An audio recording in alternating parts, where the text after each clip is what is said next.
We load up Christmas with all the false expectations of family harmony or good cheer. And these images and expectations allow Hallmark and our shopping malls to define what the perfect Christmas looks like for us.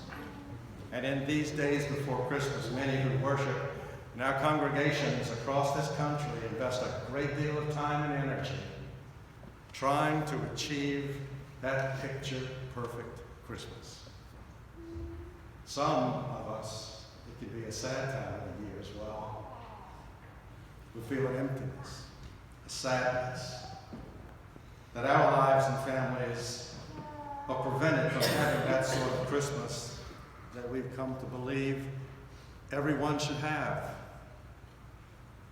In today's story of Mary and Joseph, the Bible reminds us that God's work often upsets our comfortable social expectations and conventions. I mean, the first Christmas was hardly what you and I could refer to as flawless. There were no elaborate preparations dictated by convention. And many forget, in a sense, what a scandal it all was. A teenage pregnancy. Behind that pretty nativity scene was both wonder and scandal. Have you ever failed to live up to the notion of what the perfect Christmas looks like? I have. I heard a snicker over here on my right. It's from my wife, Molly, and she remembers that very Christmas, that first Christmas that we spent together. When so many times our partners, our loved ones, live with that expectation, that hope, that we can read human minds. And that if I were truly her spiritual partner, I would just, I couldn't do it. What she wanted for Christmas. All I can say is that I blew it big time. But the learning experience from it was that despite what could be thought of as a failure or a less than perfect Christmas, it ended up helping us find ourselves more grace-filled and more oriented toward being faithful to one another, anticipating, engaging, intimately, watching during the year what gets touched or handled or looked at for Amazon. There are all sorts of ways of doing this. But we learn. Matthew's account of Jesus' birth reminds us that the preparations all on this first Christmas were anything but conventional, and they were far from proper. Now, Joseph is introduced to us by Matthew as a righteous man, and he discovers that this child bride of his, who's probably in that 12, 13, maybe 14-year-old range, is already pregnant. In Joseph's day, and not unlike our Puritan ancestors in New England, who would go to the meeting house and post their bands on the door saying, "It's James C. Sprouse's intention to marry Mary Price Carpenter on such and such a day." And once those bands were posted, or Joseph of Bethlehem plans to marry Mary, once those bands are posted, you're treated as if you're already married. And therefore, any break in that promise can be thought of as a breach of contract, or if someone has a dalliance or an affair before that wedding is actually officiated, marriage officiated, it's treated as adultery. Adultery in Jesus' day was a capital crime. And the Jewish people of his day still had the authority to execute those convicted of capital crime. They won't, the Roman authorities won't remove from the people of Jerusalem and surrounding communities the right to put someone to death until about 2 years before Jesus' execution. So Joseph would have exposed his fiancée to the possibility of death. And that's why he decided that he would divorce her quietly. Now, he thought, in a sense, that he was being generous, being gracious, being kind, by not exposing her to losing her life. And in the light of this biblical story, it's helpful sometimes to think about the ways in which we sometimes find that to be faithful toward God can set us at odds with social convention, perhaps even with religious expectations. Joseph didn't violate convention to be religiously rebellious. He didn't even want to be thought of as being a particularly righteous or good person. He violated convention because he wanted to remain faithful to Mary and to God. And as God often does, God intervened in a very unexpected way. An angel was sent to Joseph, and the angel basically said this: I know this is not what you expected. I know it's not what you planned. But it's going to be okay. God's about to do something wonderful. And despite the fact that according to your customs and laws, you're in a rather socially unacceptable situation. At least that's the message part of the story. That unexpected things outside of convention, can often be signs that God's at work in your life. And amid all our less than perfect Christmases, the Christmas trees that are not quite perfect as we want them to be, lives that are not as perfect as we want them to be, God often does things quite new.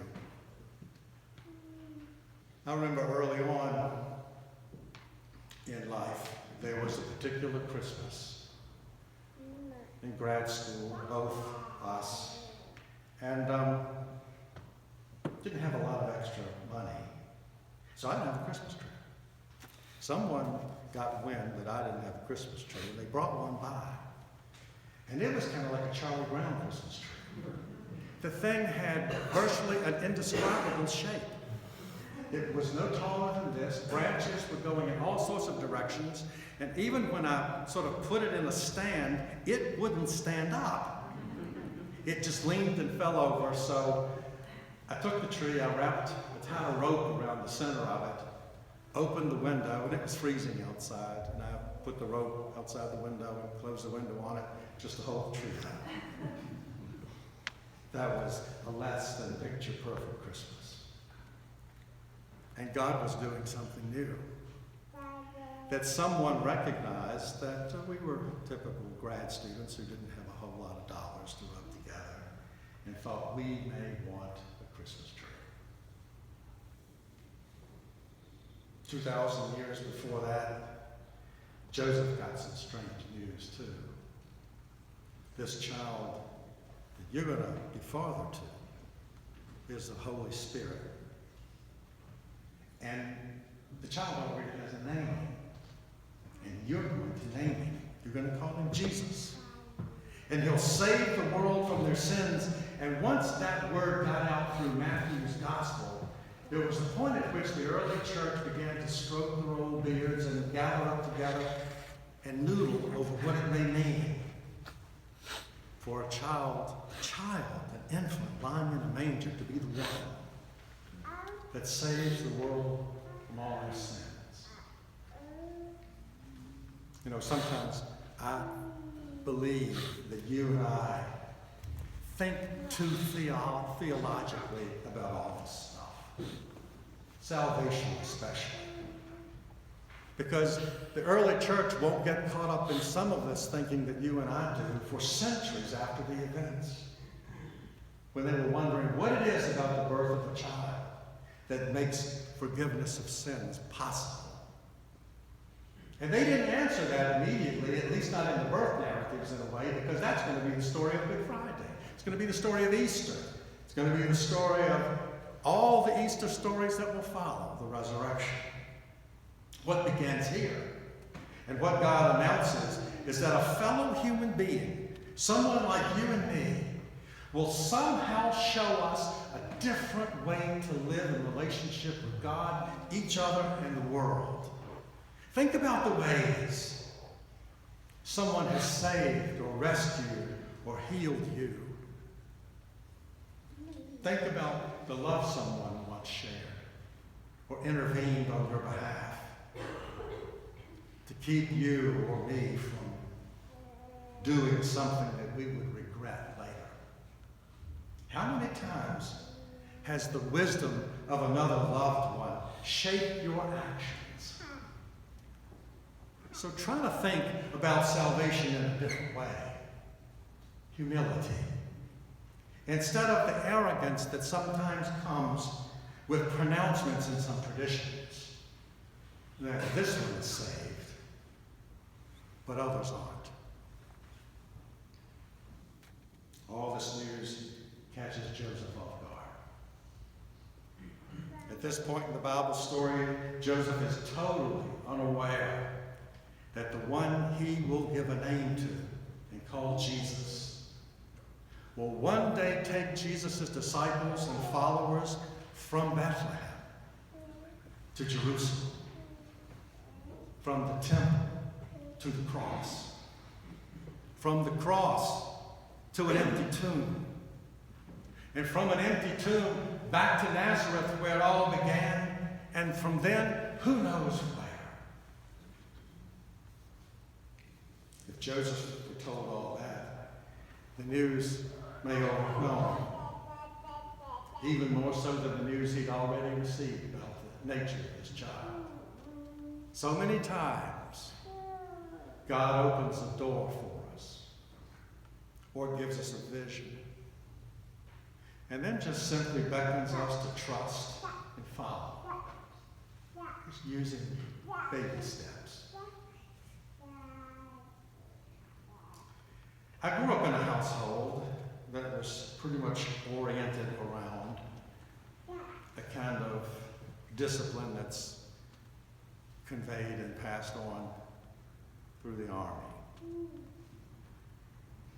And my father would often tell me things that he wanted me to do, and even if it sounded like he were asking me to do it, he wasn't asking. I knew it meant to do it. There would be time for discussion later. But when he spoke to me and asked or told me to do something, my response was not to be copy that. It was Roger that. I like doing that. In a sense, he was just saying to me, do it. Now, the early church was so fond of that organizational and command-like structure of the Roman legions that they brought it into the church and they gave a name to it: sacraments. A sacrament was an oath that every Roman soldier took to its constitution-like authority of Rome's leaders. The early church began to say, Jesus is Lord of Lords. Jesus is King of Kings. So when Jesus says, love one another as I have loved you, he ain't asking. He's telling us. Our response isn't copy that. I read that in Matthew's gospel.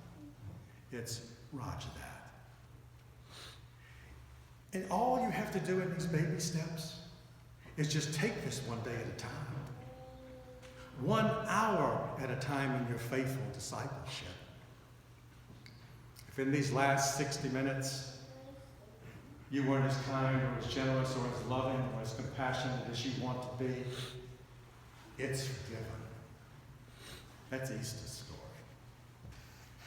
But to be faithful in your discipleship has to be born again in the next 60 minutes to come, and that's the Christmas narrative. All Matthew is asking us to do in this story is the same thing the angel was asking Joseph to do: to follow. It invites us to rise and follow God's call, not knowing where the journey will take us or the path that God has chosen to set before us. So as a faithful disciple, when that call comes upon your heart and asks you to be Jesus' heart, voice, presence in any situation coming before you, you know what his will is. Just do it. In the name of the Father, Son, and Holy Spirit.